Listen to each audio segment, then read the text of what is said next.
SwayamPrabha. Digital India. Educated India.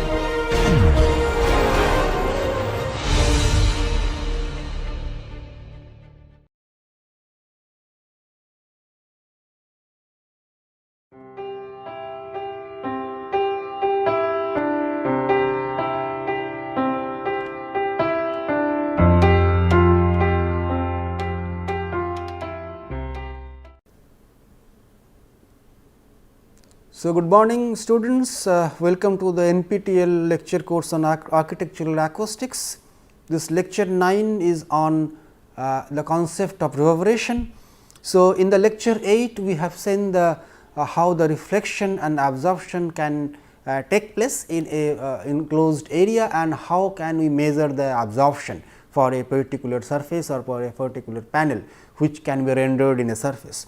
So, today we will going to discuss about the reverberation, which is one of the major and most important phenomena in room acoustics.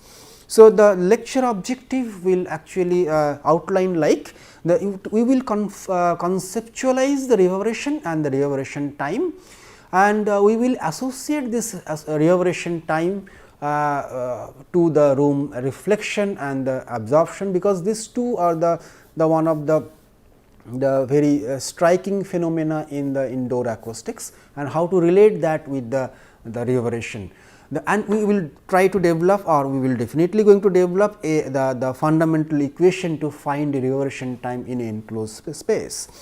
So, in an enclosed space, suppose there is a stage and there is a speaker and there are 2-3 audience, one audience in the very front row and one audience in suppose sitting in the very back seat. So, here there will be some phenomena will going to happen. So, suppose the path A, the sound path A will take the direct sound from to the front listener or the front audience, whereas the back listener or the back audience, which is in the back seat with the audience sitting in the back, he or she will get a very weak direct sound, because when the sound is passed from this particular source to the back seat, in between he has to that particular sound has to actually encounter lot of loss, the frictional loss with the air, there may be air moisture, there may be some other things like the some other surfaces, sometimes maybe there are some other the audience also in between the front and the back seat. So, by virtue of that there is a the sound intensity will be fall down, and there will be another way the person who is actually in the last seat or the rear seat will get a sound by virtue of path CD, which is a pure reflection from the ceiling. So, this CD, this reflection will also encounter some loss, but it will not going to encounter the loss by virtue of the people who are sitting in between these two rows. So, this CD path will going to reinforce the weak direct sound which is actually coming from the path B. So, which is going to be beneficial for us. That is the number 1 criteria, and number 2 criteria, what we can say that this path A is the direct sound from the source to the listener in the front row, but this listener A which is in the front row is also going to get another sound by virtue of reflection by the path B, C and D from the ceiling and the back wall. Now, there is a problem. The problem is the person who is sitting in the first row will get 2 sound, one a direct sound from A and another indirect multi reflected sound from B, C, D, and there will be definitely a lag, the time lag. The same sound will appear to him or reaches to him or her in a time lag, and if the time lag is too much, if I am sitting there, I will definitely distinguish between the initial arrival and the final arrival of the sound, and that will create the confusion of the hearing. So, this two the fundamental problem we can handle by virtue of some absorptive surface and the reflective surface.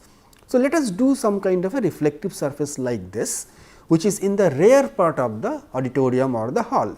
So, what will going to happen if I put this blue color reflective surface or absorptive surface in the rear part, So, there is no chance of any reflection, and there is no chance of any reflection, and the person in the sitting in the first row will not get the second multiple reflection sound. So, there will be no chance of any kind of the sound delay or so. But in the front portion, I have, if I put the reflective surface which is red in color, then the sound will reflect, and then that will go to the last bench or the last listener which is in the rear seat, and that will going to reinforce the sound which is the actually weak sound, and that will be reinforced by this reflection. So, by virtue of last 3 slide, what we understand is that both reflector and absorber is very important in a hall, but we should actually place it in proper position. If you just reverse back the position, the front portion is the absorber and the rear portion is the reflector, things and behavior will be going to change and automatically there will be lot of confusion and lot of hearing problem will be occurred in this room. Now, the next is we will define the reverberation and the reverberation time. This is very important for our understanding of the room acoustics. The sound is spread out, and it is spread out in a particular enclosed space. It is a kind of the near field, and then there is a far field kind of a propagation, and when it is going to propagate, and then it will going to reflect or going to strike in the different surfaces, different boundary surfaces, and it will going to reflected back or maybe absorbed because of the surfaces, character of the surfaces. And due to, if suppose it is a reflective surface, altogether it is a reflective surface, and there is a gradual and multiple reflection will occur in the various part of the hall, and due to this multiple reflection, the sound energy will not going to decay, and sound energy will stay as it is, almost as it is for a longer duration. And sound will, then there will be kind of a problem will occur, because I am getting a new sound which from the source, and the old sound is reflected back and stay back for a certain amount of time. So, there will be the mismatch between my new hearing, new sound and the old perceived sound, and that is called the reverberation. It is not the echo, but it is the reverberation as sense of the old sound which was in a steady state is stay back for a longer duration, and it will create a confusion of hearing by virtue of new sound arrival. So, the phenomena of persistence of the sound inside a hall for some time, even after the source is stopped or whatever, is called reverberation. So, the sound is something like a stay back for a longer period of the time. Suppose you enter to a empty hall, which hall or maybe empty room, quite a large room, which is no furniture, nothing, only the surfaces, the blank surfaces are there, and if you shout, if you talk, you will feel like it is reverberating, it is the sound is stay back for a quite a long time. Or if you can go to some kind of a church or maybe some kind of the big auditorium, maybe at the time of construction and all, because after you give some absorber, the reverberation time will not going to perceive. So, those time you can see when there are hard surfaces, the sound will stay back for longer duration. Now, the definition of the reverberation time. Now, as I understand that the reverberation is a staying back or the sustaining amount of sound. So, I need to find out how much time it will going to stay back in a particular room, and how it can be modeled and how it can be actually formulated. So, by virtue of a suppose some definition, I can actually start thinking of modeling the reverberation time. So, it is known as the reverberation time is defined as the amount of time measured of course in second to drop the sound level from some level to a 60-degree decay. So, suppose a sound level is 100 in a steady state, how much time it will take to fall? 40 decibel. So, there is a decay by decay by 60 decibel. So, let us go to a graph. Suppose in x axis I am plotting the time and y axis I am plotting the decibel level or the sound level, and I start some sound in a particular room, and after some time I will stop the sound, and when I stop the sound, sound is still there because of the multiple reflection, and I will get a graph like this. The initial portion of the graph is flat because it is a steady state, this part is the steady state, and then this particular point I have stopped the sound. So, there is no input. So, gradually it will decay down. Why it will decay down? Because there is multiple reflection. If there is a multiple reflection, some amount of sound will be definitely absorbed. So, by virtue of some typical time lag, there will be some decay, and the sound energy will decay down like this. By virtue of definition of the reverberation time, I have to find out how much time it required to drop the particular sound energy level by 60 dB. So, as I told, suppose it was 100 dB.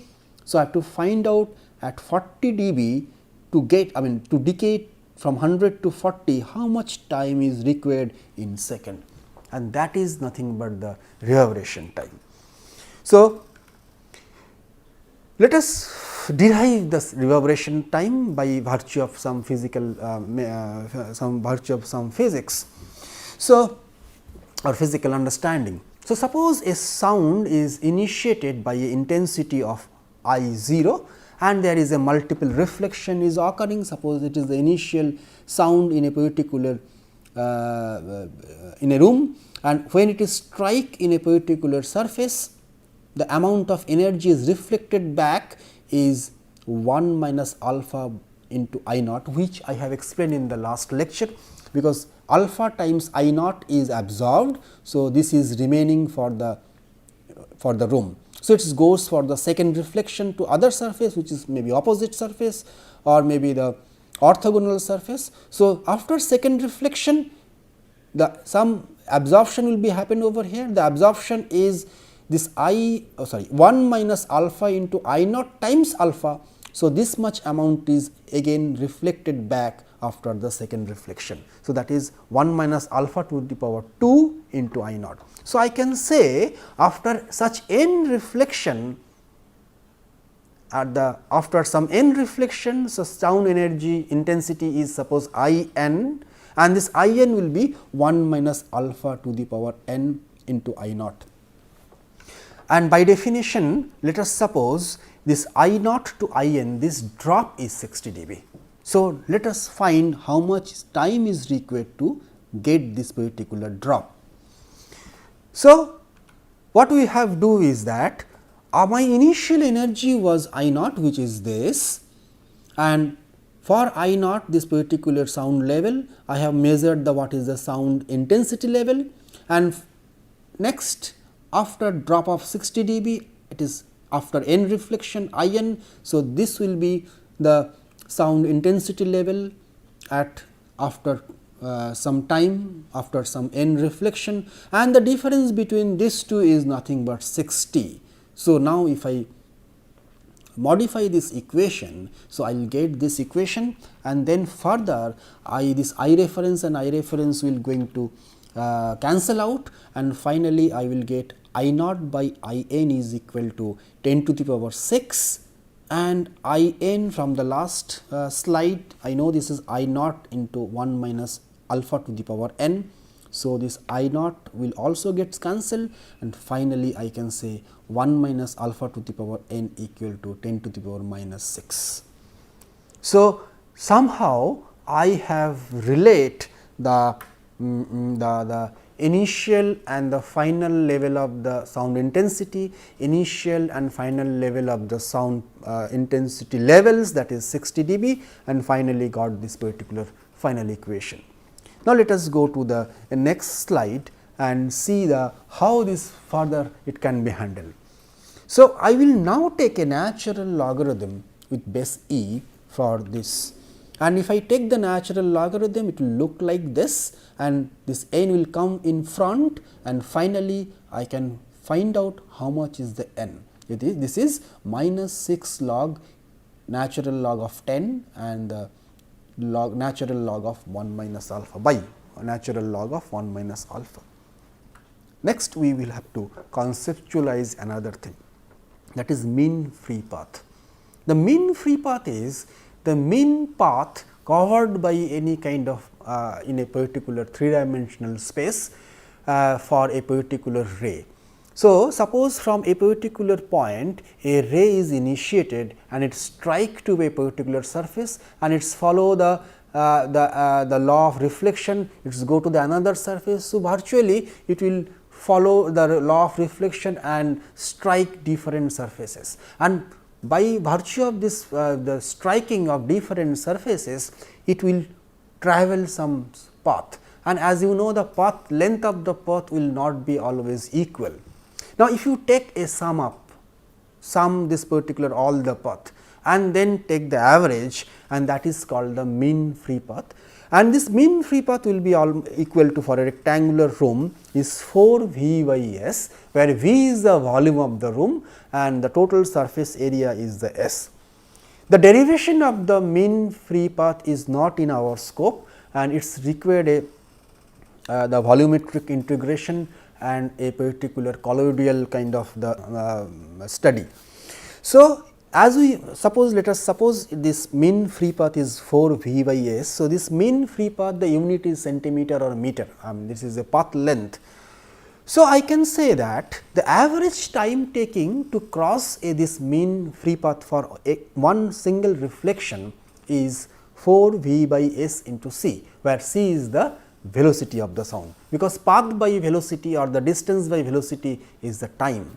So, for single reflection you require 4 V by S C time. So, for n reflection you require 4 V into n by S C, that particular time, and this time is nothing but your reverberation time, because I have by definition after n reflection the dB drop by 60, and n reflection you are taking this much amount of time, this sound is taking this much amount of time. So, by definition this 4 V by S into C into whole into n is your reverberation time. Now, let me multiply everything. So, reverberation time, and this comes from the earlier slide as n, then S C, and this 4 V is from the mean free path, the single reflection path. So, now take everything out, this 24 is 4 into 6 log e to the power 10, and this 330 is nothing but this value of C, the velocity of the sound in normal air. Then we left with this V by and this S and log of that. So, finally, we can get a equation like 0.16 V by minus S log 1 minus E. This 0.16 is nothing but this particular value. This particular value is the 0.16. And this equation is called Curl-Young's equation, which was given is in 1930 and by that physicist to calculate the reverberation time. Sabine actually modified this equation to a further extent, and the extent is this. So, he took this equation further, and what he do is that if I expand now this log E base 1 of an alpha 1 minus alpha, this will actually lead to a series like this minus alpha square by 2 minus alpha square by cube by 3 like that. So, as the alpha is less than 1, quantity of alpha, the amount of alpha, the absorption coefficient is always less than 1, and this is a small quantity. So, we can neglect the higher order of alpha. So, we can neglect this particular part. So, you can say this log E that E base, that natural log of 1 minus alpha is very close to minus alpha. So, I replace this log terms by minus alpha, this minus and this minus will get cancelled. So, it is S alpha. So, I get the equation as 0.16 V by S alpha, and this is the standard reverberation time equation given by Sabine, known as Sabine's formula, where V is the volume of the room, S alpha is the total absorption of the room, and S is the particular surface area of the surface, and alpha is the corresponding sound absorption coefficient of the surface. So, if you use this equation which is given in the yellow box, you can use the metric unit, the meter and those unit. But if you want to use in feet and inch, feet unit, then you can use the same equation in the given in the this red box, where only the instead of the 0.16 you have to use 0.049. Now, what are the factors that are going to affect this particular reverberation time? The first one is the absorption. Why? Because as the absorption is increased or decreased, your alpha value will going to increase or decrease, and for that the total absorption, the S product alpha is going to also going to change, and there will be variation in the reverberation time. So, if you go for a higher absorptive surface like cushions in the chair, carpets in the floor, absorptive tiles in the walls or ceiling, we are going to render different higher values of sound absorptive material, and definitely the total absorption will be higher, and we will be expecting a lower amount of the lower reverberation time. What is the second factor? Second factor is definitely the frequency of sound. Why? Frequency of sound is not reflected in the RT equation, but still it is a factor, because as we know, and if you remember in the last discussion we have shown, by the change of the frequency of the sound, the alpha value is also going to change, and it is incremental. Suppose the alpha value for 250 hertz will be lower with respect to the 2000 hertz. So, if the alpha value is changed for a particular frequency, I must say that frequency of the sound is also going to change the reverberation time. Of course, it is not reflected directly in the equation, but of course, it is reflected by the NRC value, the average what we have taken. And the third and the final one is the volume of the room, because as the volume of the room is increased, your reverberation time is going to be increased, and because your length of the mean free path is going to increase, there will be number of more reflection, number of more travel for a single reflection, and total number of travel is also going to be high, and that require a larger amount of time. So, those three, volume of the hall, the frequency of the sound, and the absorptive surfaces amount of the absorption coefficient is the three basic parameter to define or to understand the reverberation time.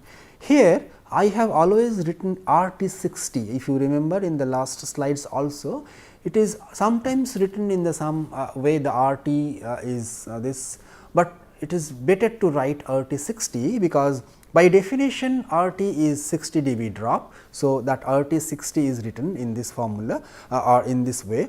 Sometimes we also calculate the RT value RT 30, what is the drop for 30 decibel. Sometimes we also can think of some RT 10, what will be the drop, initial drop of 10 decibel.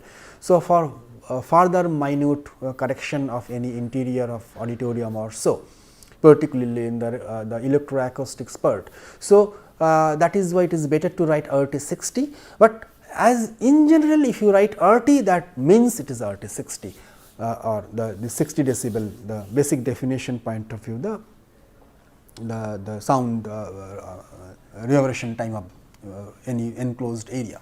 So, let us now discuss some other way around how to find out the sound reverberation time to relate to some other definitions, live and dead room.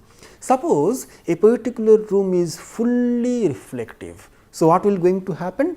Your steady state, this is the steady state, in this yellow dot is the stoppage time of your sound. So, sound will decay, and this decay will depend upon the amount of surface and amount of reflectivity or the absorptivity of the surface.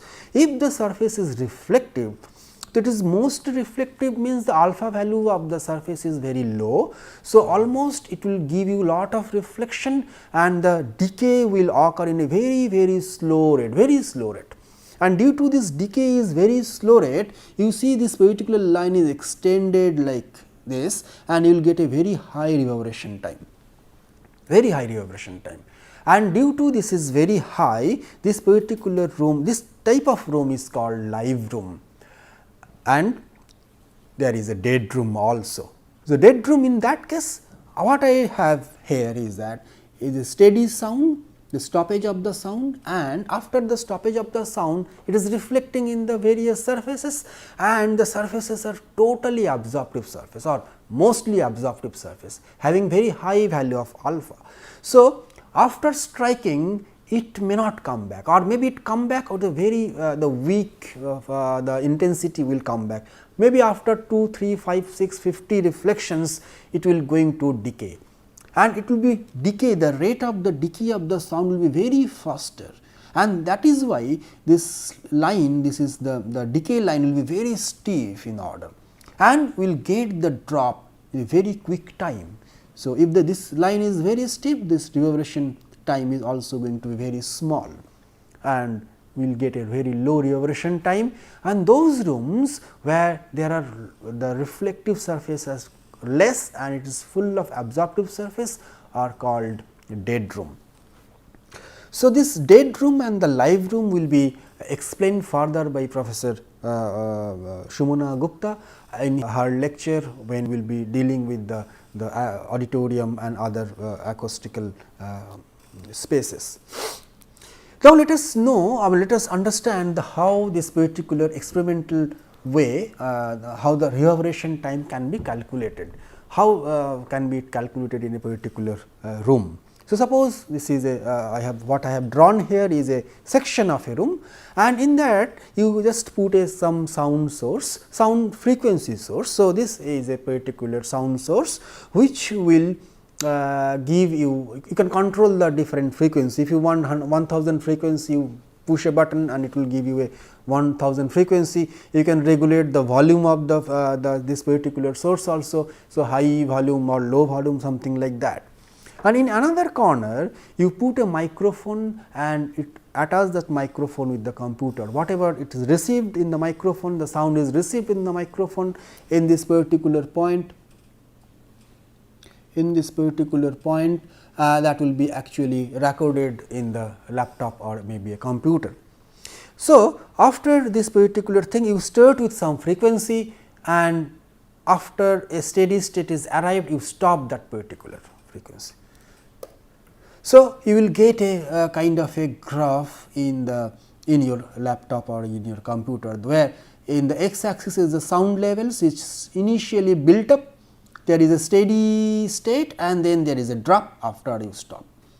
Now, you zoom this portion after the stoppage portion to the decay portion, you zoom this portion, you record it, you save it in your computer and then you zoom it portion. And after zooming you find out what is the time and what is this time, the difference of time, this 2 point, and as you see in the x axis the drop of 60 dB. So, you see how much is the drop from this particular point to a 60 dB and record what is the, or just note down what is the time difference. So, if suppose it is 3 second and this is 3.15 second. So, the time difference is 0.15 second, and you can say that the reverberation time is 0.15 second or so. So, like that in various part of the room you can do, you cannot do only one, you can do, you can take a reading in the corner, placing the microphone in the corner, you can in the middle, in some the sides. So, maybe 6, 7 area you can actually find out, you can actually has to take this microphone in the human ear level, this level, otherwise it will not be that much practical. You cannot take it in the floor level or maybe in the ceiling level, better if you take in the human ear level and in various point in the room, and then get the average out of this particular the time, and you can say that this is the tentative reverberation time of the room. So, this is a very brief, in a very brief I have explained the experimental procedure for the reverberation time. So, we are almost in the end of this chapter of reverberation, concept of reverberation. I hope you understand what is the reverberation, and I also hope that you have the derivation may not be that much important, but how that particular definition is translated by a derivation to a reverberation formula is very interesting. So, let us take some the homework for today, and the first homework is again some kind of descriptive. Discuss this 4 phenomena in case of a change of volume, total surface absorption, amount of surface opening and more occupancy and the furniture density, how it will reflect the reverberation time of a room. What do you feel? Write 2-3 lines on this particular 4 cases. That is one descriptive type, and a subjective type or a mathematical type is that if suppose there is a sound intensity of 0.5 watt per meter square was there in a particular the room, and there is a successive reflection of 50 times, and after this 50 times of reflection you got the final absorption. You have to find out the final absorption intensity of the sound after this 50 reflection. If you imagine this 50 reflection is occur in a surface having the sound absorption coefficient of 0.2. So, the sound absorption surface is having 0.2 alpha value. So, there are 50 such reflection. So, it starts with 0.5. What will be the end product? What will be the end the intensity of the reflection? So, that you calculate, and these are the same books which I have followed for the last lecture also and this reverberation lecture. You can also go through these books and for your further studies. So, that is the end of the lecture number 9, concept of reverberation, and we will go further for the reverberation time applications and all in the next lecture. Thank you.